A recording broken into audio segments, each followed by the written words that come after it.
Durante años, Vladimir Putin ha sido presentado como un líder austero sin grandes riquezas visibles. Pero la realidad podría ser muy distinta. Detrás del Kremlin existe una red de poder donde el dinero no aparece en cuentas personales, sino en estructuras invisibles. Hoy vamos a desentrañar cómo funciona realmente esa fortuna y qué significa controlar un sistema entero. Vladimir Putin no aparece en las listas de los hombres más ricos del mundo, pero su poder económico no puede medirse como el de un empresario tradicional, porque su verdadera riqueza no está en cuentas visibles, sino en el control de un sistema entero donde dinero, Estado y lealtad se mezclan hasta volverse inseparables. Esa es la clave que explica por qué su fortuna sigue siendo un misterio. Porque no se trata de cuánto posee oficialmente, sino de qué puede usar, quién lo protege y quién depende de él para seguir acumulando riqueza dentro del Kremlin.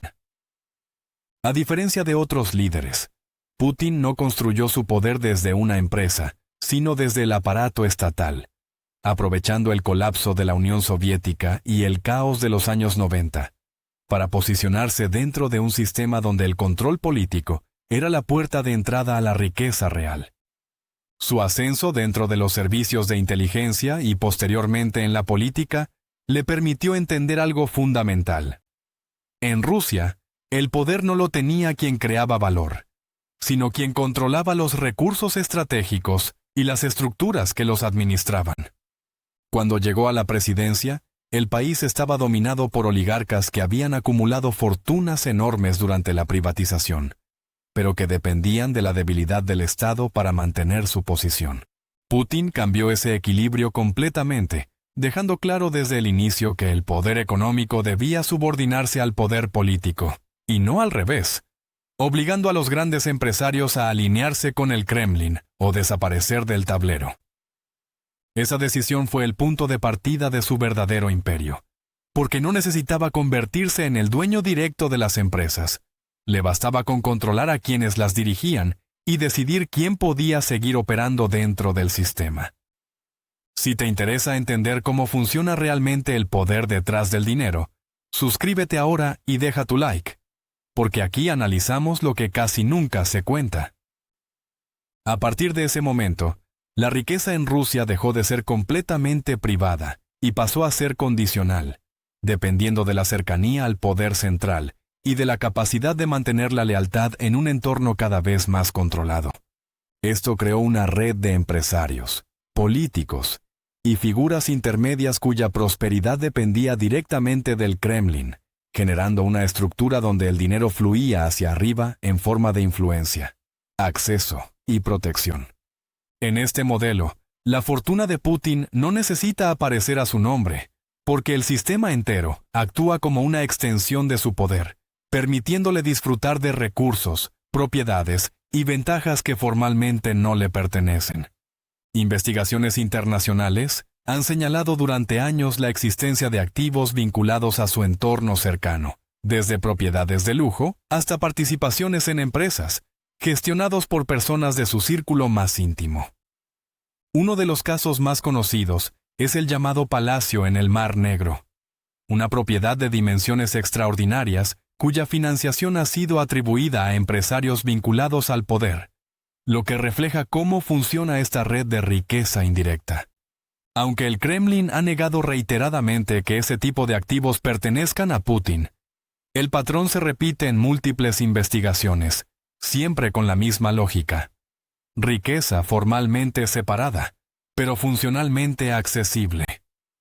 Eso es lo que diferencia su fortuna de la de otros líderes o empresarios, porque aquí no se trata de posesión legal, sino de control efectivo, que en muchos casos es mucho más relevante que la propiedad directa. Otra pieza clave del sistema es el control de los sectores estratégicos, especialmente la energía, que en Rusia no solo es un motor económico, sino también una herramienta geopolítica fundamental. A través de empresas estatales o cercanas al Estado, el Kremlin mantiene influencia sobre enormes flujos de dinero que dependen directamente de decisiones políticas, reforzando el vínculo entre poder y riqueza. Esto permite que el liderazgo tenga capacidad de redistribuir recursos, premiar lealtades y castigar disidencias, consolidando un modelo donde el dinero se convierte en instrumento de control más que en fin en sí mismo. Además, la opacidad del sistema juega a su favor, porque la falta de transparencia dificulta enormemente rastrear la verdadera dimensión de la riqueza que rodea al poder político. En los últimos años, incluso los mecanismos de declaración pública de ingresos han perdido visibilidad, reduciendo aún más la información disponible y reforzando la distancia entre la versión oficial y la percepción internacional. Este entorno opaco no es un accidente, sino una característica del sistema, porque cuanto menos visible es el flujo de dinero, más difícil resulta cuestionar quién lo controla realmente.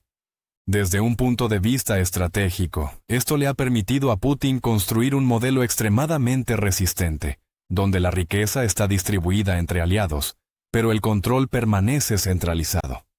Sin embargo, esta estructura también tiene riesgos importantes, porque depende de un equilibrio constante entre diferentes grupos de poder, que necesitan seguir beneficiándose del sistema para mantenerse leales. Cuando ese equilibrio se tensiona, ya sea por sanciones internacionales, crisis económicas o conflictos internos, la estabilidad del modelo puede verse comprometida.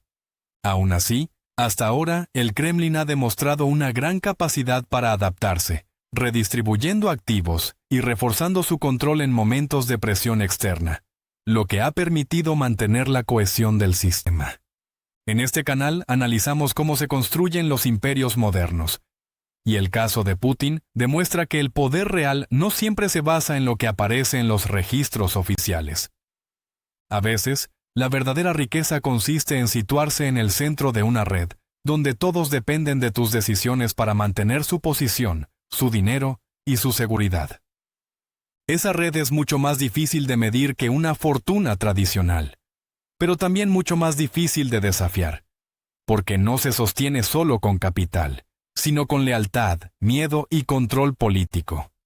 Por eso, hablar de la fortuna de Putin en términos clásicos puede ser engañoso, porque su verdadero poder no está en lo que posee, sino en lo que puede influir, utilizar y redistribuir. Y mientras ese sistema siga funcionando, la pregunta no será cuánto dinero tiene, sino cuánto poder puede ejercer sobre quienes sí lo tienen formalmente. Ese es el verdadero imperio que ha construido, uno donde la riqueza no es un fin independiente, sino una herramienta al servicio del control político. Si quieres seguir entendiendo cómo se construyen estas estructuras de poder y dinero, suscríbete al canal, porque aquí analizamos lo que hay detrás de las cifras y de las historias oficiales.